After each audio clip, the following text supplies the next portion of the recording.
નમસ્તે વિદ્યાર્થી મિત્રો, આજે આપણે ધોરણ 5માં હિન્દીમાં પાઠ 5મો પહોંચ્યા છીએ.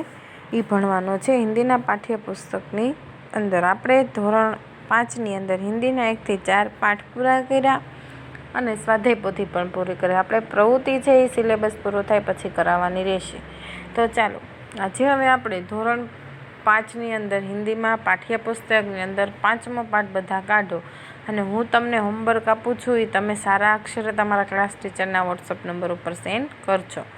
તો ચાલો 5મો પાઠ છે એ કાઢો અને પાઠ્યપુસ્તક કાઢો. આપણે એક ચિડિયા ઘર કી શેર એવો પાઠ છે તમારે, એ હવે આપણે ભણવાનો રહેશે. તો ચાલો પાઠ્યપુસ્તક કાઢો અને પાઠ સમજીએ. તો આ છે તમારો 5મો પાઠ, ચિડિયા ઘર કી શેર, પાના નંબર 28. આ પાઠમાં આપણને ઘણા બધા પ્રાણીઓની વાત કરવામાં આવી છે અને આપણને ચિડિયાઘર એટલે કે પ્રાણી સંગ્રહાલયમાં એક મુલાકાત એવો પાઠ છે. આ પાઠ હું તમને આખો પહેલાં હિન્દીમાં કહું અને પછી એને ગુજરાતીમાં એક વાર્તા સ્વરૂપે કંઈ તમને સમજાવું છું. તો પહેલાં આપણે હિન્દીમાં પાઠ સમજીએ. આ ચિત્રની જગ્યાએ આપણે એ પાઠના શબ્દ મૂકવાના રહેશે. તો ચાલો હવે આપણે પાઠ છે એ સમજીએ. પહેલાં तो कल गीता अपने दादाजी के साथ चिड़ियाघर गई थी. उसने देखा कि શું જો તમને શેનું ચિત્ર દેખાય છે? બોલો શેનું દેખાય છે? તો કે સિંહનું ચિત્ર છે ને. શેનું ચિત્ર છે? સિંહનું ચિત્ર છે. વાહ. તો કે चिड़ियाघर गई थी, उसने देखा कि सिंह, इन्हें हिंदी में शू कहवाय? शेर. शेर के पिंजरे के पास बहुत भीड़ थी. शेर गरजता तो सब डरकर पीछे हट गए. सामने लोग देखाय छे आपने शेनु चित्र? वांदरानो. એટલે કે सामने लोग बंदर को सिंह એટલે हिंदी में इन्हें कहवाय मूंगफली और केला खिला रहे थे. दादाजी ने कहा, देखो वहाँ लिखा है चिड़ियाघर के जानवरों को खाना देना मना है. गीता बोल उठी, दादाजी वह देखिए काले मुंह का बंदर. दादाजी हंस पड़े और बोले, बिटिया यह शू छे? यह बंदर है. लंगूर का मुंह काला होता है. यह जगह एक तो अहीं शू कीधुं? આપણે હિન્દીમાં પહેલા પાઠ સમજીએ. તો કે એક જગહ શું દેખાઈ દે રહા હે? તમને બધાને ખબર છે ગેંડો. એને હિન્દીમાં કહેવાય गेंडा.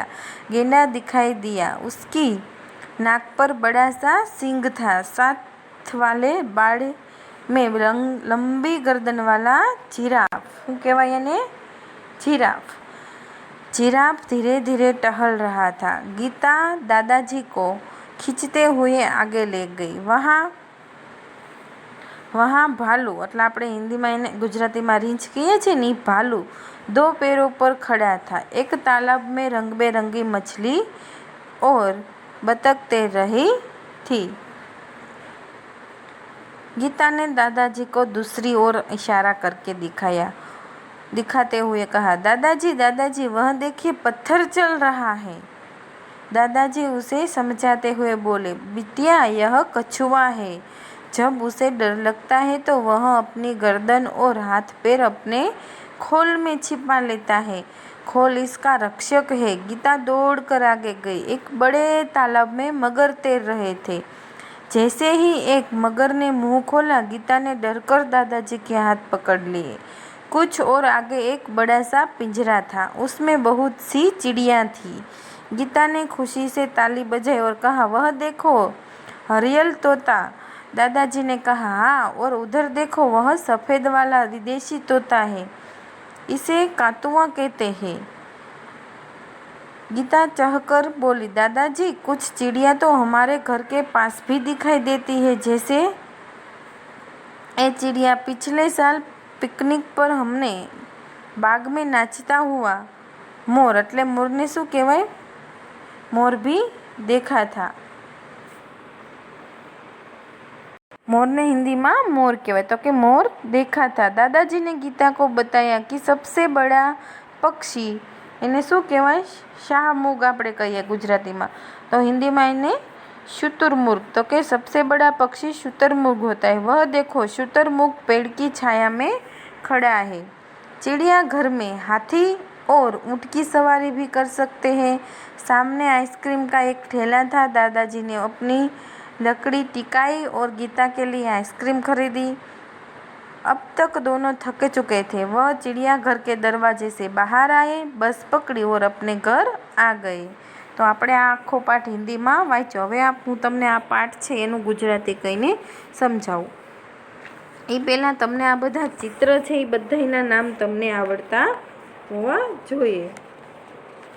તો ચાલો હું તમને પહેલાં બધા ચિત્રના નામ કહું। તો અહીંયા જુઓ, આ ચિત્ર છે, અહીંયા ચિત્ર છે, શેનું ચિત્ર છે? તો કે સિંહનું। એને હિન્દીમાં કહેવાય શેર। તમારે ચિત્રની ઉપર લખી નાખવું હોય તો લખી નાખજો, એને કહેવાય શેર। હવે આવે છે વાંદરાનું। એને શું કહેવાય હિન્દીમાં? બંદર। તો તમે બધાને આ બંદર લખી નાખો એટલે તમને વાર્તા વાંચવામાં વાંધો ન પડે। પછી સિંગ, એને કહેશું આપણે શું કહેવાય? મૂંગફલી। એ તો તમને બધાને આવડતું હોય છે લખતા। આવડે છે ને કે નથી આવડતું? ચાલો હું લખી દઉં। મૂંગફલી।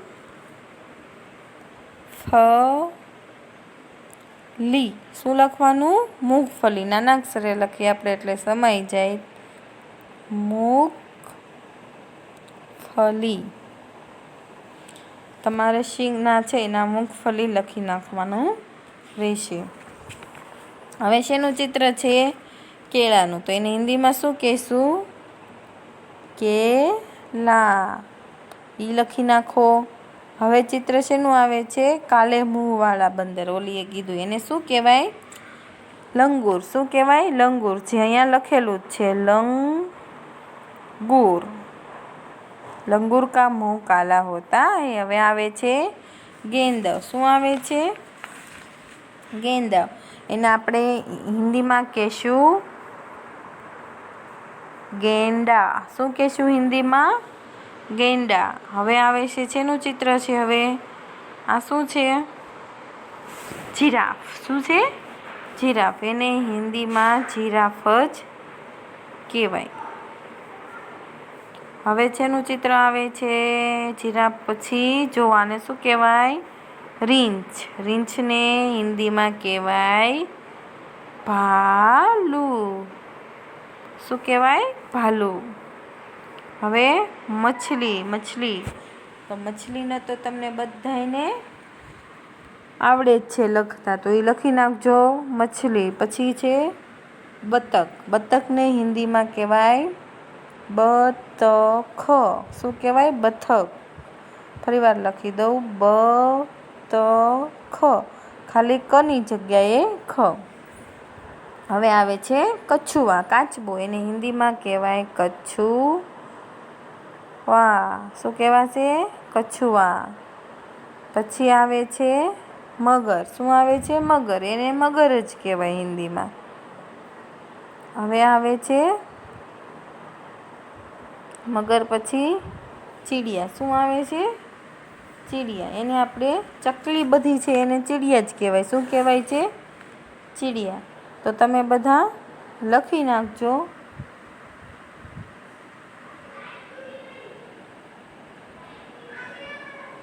હવે તમને ખબર છે એને બીજી પણ ચીટિયા કહેવાય છે। ગોરૈયા નામની એક આવે છે ચીડિયા, એને કહેવાય છે, પણ આપણે અહીંયા ચીડિયા રાખશું। ચિડિયાઘર કી શેર છે ને એટલે। હવે આવે છે તોતા। પોપટને કહેવાય તોતા। પછી હવે વિદેશી શું છે? પોપટ સફેદ। એને કહેવાય છે કાતુઆ એટલે કાકાતુઆ। એ જો અહીંયા લખેલું છે કાતુઆ। પછી ચીડિયા। પછી મોર। મોરને મોર અને આને શુતુરમુર્ગી। અહીંયા લખ્યું છે આપણે શાહમૃગને કહીએ છીએ ને શુતુરમુર્ગ। તો તમને બધાને આના નામ આવડી ગયા છે। હવે આપણે એને ગુજરાતીમાં હું તમને આ વાર્તા ચિડિયાઘર કી શેર છે એ સમજાવી દઉં। તો કે કાલે ગીતા તેના દાદાજીની સાથે પ્રાણી સંગ્રહાલયમાં ગઈ. તેણે જોયું કે સિંહના પાંજરા પાસે ખૂબ ભીડ હતી. ભીડ એટલે ગરદી હતી. તો શું કામ? તો કે સિંહે ગર્જના કરી તો બધા ડરીને પાછા ખસી ગયા. એટલે સિંહ પોતાનો અવાજ ગર્જના કરે તો બધાએ શું કર્યું? બીક લાગી. એટલે બધા જ્યાં ગરદી હતી એના પાંજરા પાસે બધા પાછળ વિયાઈ ગયા. સામે લોકો વાંદરાને મગફળી એટલે કે શીંગ ખવડાવી અને કેળા ખવડાવી રહ્યા હતા. દાદાજીએ કહ્યું, જો પેલું લખ્યું છે પ્રાણી સંગ્રહાલયના પ્રાણીઓને ખાવાનું આપવાની મનાઈ છે, તોય છતાં બધા એને ખાવાનું આપતા હતા ને. ગીતા બોલી ઉઠી, દાદાજી પેલો જુઓ, કાળા મોઢાવાળો વાંદરો. તો શું કે છે? દાદાજી હસી પડ્યા, હસવા લાગ્યા અને બોલ્યા, દીકરી આને શું કહેવાય? લંગૂર કહેવાય છે. લંગૂરનું મોઢું હંમેશા કાળું હોય છે. એક જગ્યાએ ગેંડો દેખાયો અને એના નાક ઉપર શું હતું? મોટું શીંગડું હતું. બાજુના વાડામાં લાંબી ગરદનવાળું જીરાફ હતું, જે ધીરે ધીરે ચાલતું હતું, આમ ફરતું હતું. ગીતા દાદાજીને ખેંચીને આગળ લઈ ગઈ. ત્યાં રીંછ બે પગે ઉપર ઊભું હતું અને એક તળાવમાં રંગબેરંગી માછલીઓ, બતકો બધા તરી રહ્યા હતા. ગીતાએ દાદાજીને બીજી બાજુ ઈશારો કરીને બતાવ્યું, દાદાજી, દાદાજી પેલો જુઓ, પથ્થર ચાલી રહ્યો છે. તો દાદાજીએ શું કીધું? એને સમજાવીને બોલ્યા, દીકરી તે કાચબો છે. શું કામ એને પથ્થર લાગ્યો? કે કાચબાની પીઠ કેવી હોય? પથ્થર જેવી મજબૂત હોય. તો દાદાજીએ કીધું કે જ્યારે એને બીક લાગે ને ત્યારે પોતાની ગરદન અને હાથ પગ પોતાના કવચમાં સંતાડી દે છે. એટલે કાચબાને કોઈક અડે ને અને કોઈને બીક લાગે ને એટલે એનું મોઢું છે અંદર એના કાચબાને પથ્થર જેવું હોય ને એમાં પગ અને મોઢું જવા દે છે. કવચ એનું રક્ષણ છે. ગીતા દોડીને આગળ ગઈ. એક મોટા તળાવમાં મગર તરી રહી હતી. શું થયું? તળાવમાં મગર હતી. એને જેવું એક મગરે મોઢું ખોલ્યું એટલે ગીતા બી ગઈ. બીન અને દાદાજીનો હાથ પકડી લીધો. જરાક આગળ ગઈ એટલે એક મોટું પાંજરું હતું અને તેમાં ઘણા બધા પક્ષીઓ હતા. ગીતા ખુશ થઈ તાળી પાડીને કહ્યું, પેલો જુઓ, પોપટ. દાદાજીએ કહ્યું, હા. ગીતા ખુશ થઈ બોલી, દાદાજી કેટલાક પક્ષીઓ તો આપણા ઘરની પાસે પણ જોવા મળશે, જેમ કે ચકલી. અને ગઈ સાલ તો ઉજાણી વખતે અમે બગીચામાં નાચતો મોર પણ જોયો. દાદાજીએ ગીતાને જણાવ્યું કે સૌથી મોટું પક્ષી શાહમૃગ છે. પેલું જો, શાહમૃગ ઝાડની છાયામાં ઊભું છે. પ્રાણી સંગ્રહાલયમાં હાથી અને ઊંટની સવારી પણ કરી શકાય છે. હાથની અને ઊંટની સવારી પણ કરી શકાય છે. સામે આઈસ્ક્રીમની એક લારી હતી. દાદાજીએ પોતાની લાકડી ઊભી મૂકી અને ગીતા માટે આઈસ્ક્રીમ ખરીદ્યો. પછી અત્યાર સુધીમાં શું થયું? બધે રખડીને બંને થાકી ગયા. એટલે એ પ્રાણી સંગ્રહાલયના દરવાજામાંથી બહાર આવ્યા, બસમાં બેઠી ગયા અને પોતાના ઘરે પહોંચી ગયા. આમ આપણે આ પાઠ છે એ સમજ્યા. હવે એના શબ્દાર્થ છે. આ એક ચિડિયાઘર હતી. તો શબ્દાર્થમાં જુઓ, चिड़ियाघर એટલે वह जगह जहाँ पक्षी पक्षी देखने के लिए रह जाते हैं. તો કે ચિડિયાઘર એટલે પ્રાણી સંગ્રહાલય, જ્યાં પક્ષી અને પ્રાણી જોવા આપણને મળે છે. બાડા એટલે ધીરા હોવા સ્થાન. શું કહેવાય? ધીરા હોવા સ્થાન એટલે કે આપણને એક જ્યાં આપણે અમુક વસ્તુ આપણને ખબર હોય કે આ આપણું સ્થાન ધીરા હોય. આપણે વાળો નથી કહેતા એમ. ખોલ એટલે કછુઓ કે ઉપર કા સખ્ત ભાગ એટલે પથ્થર જેવો એનો ભાગ. અને લંગૂર એટલે એક વિશેષ પ્રકારનું બંદર જેનું મોઢું કેવું હોય છે? કાળું હોય છે અને એની પૂંછ લાંબી હોય છે. હવે હરિયલ એટલે હરે રંગવાલા એટલે લીલો રંગ. હવે આવે છે અભ્યાસ. ઊંચી અવાજ મેં પઢીએ એટલે મોટેથી વાંચવાનું છે. તો કે રક્ષક, રક્ષા, પક્ષી એમ તમારે નીચે ઊંચા અવાજથી વાંચવાનું છે. પછી વાળા શબ્દ એટલે પત્ર, નેત્ર, પુત્ર એમ જોરથી વાંચવાનું છે.